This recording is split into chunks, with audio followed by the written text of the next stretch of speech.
Howdy, friend. Sam Houston here, hoping you're living in high cotton. And if you're lucky enough to be in Texas, I know you're most of the way there.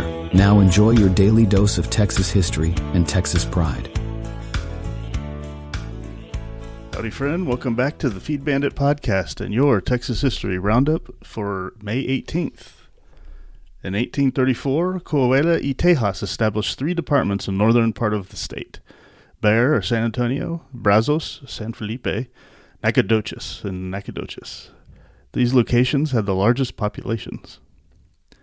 In 1835, Green DeWitt died, probably of cholera, in Monclova and was buried there in an unmarked grave. DeWitt had established the DeWitt Colony in Texas. In 1864, the Red River Campaign of 1864, during the War of Northern Aggression, saw its last major action at Yellow Bayou, west of the Sabine River. Union forces were attempting to gain control of the Red River to block a Confederate alliance with the French in Mexico, deny supplies to the Confederate forces, and secure cotton for northern mills. After reaching Natchitoches on the way to Shreveport, the Federales were attacked on April 8th and 9th and routed. Major General Nathaniel P. Banks ordered a retreat, and the last major action occurred at Yellow Bayou. Several Texas units were involved.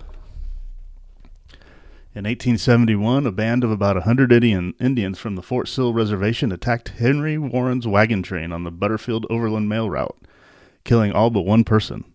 10 days later, General William T. Sherman arrested 3 of the chiefs at Fort Sill.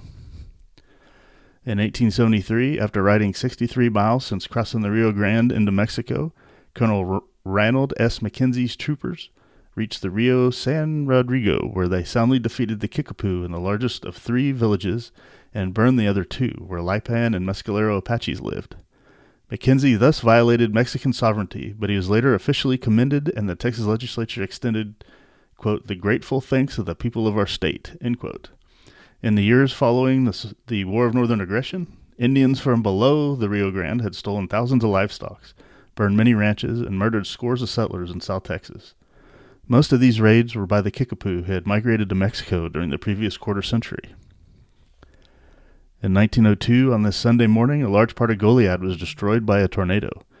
In a strip about 2 blocks wide and a mile long in the western part of town, 100 houses became rubble, as did 3 churches filled with worshippers.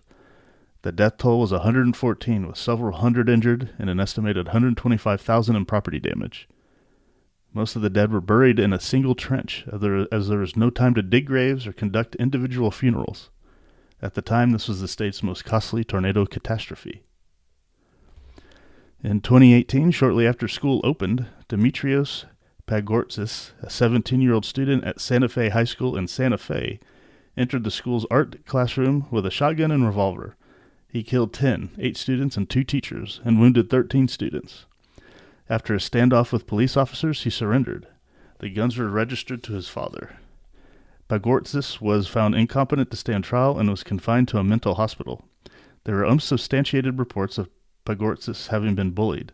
In 2019, partly in response to this shooting, the Texas legislature allocated nearly $100 million to establish the Texas Child Mental Health Care Consortium. At the time, the shooting was the deadliest in Texas. All right, that, my friend, was your Texas History Roundup for May 18th. Thanks so much for listening, and I'll catch you back here tomorrow on the next one. You take care.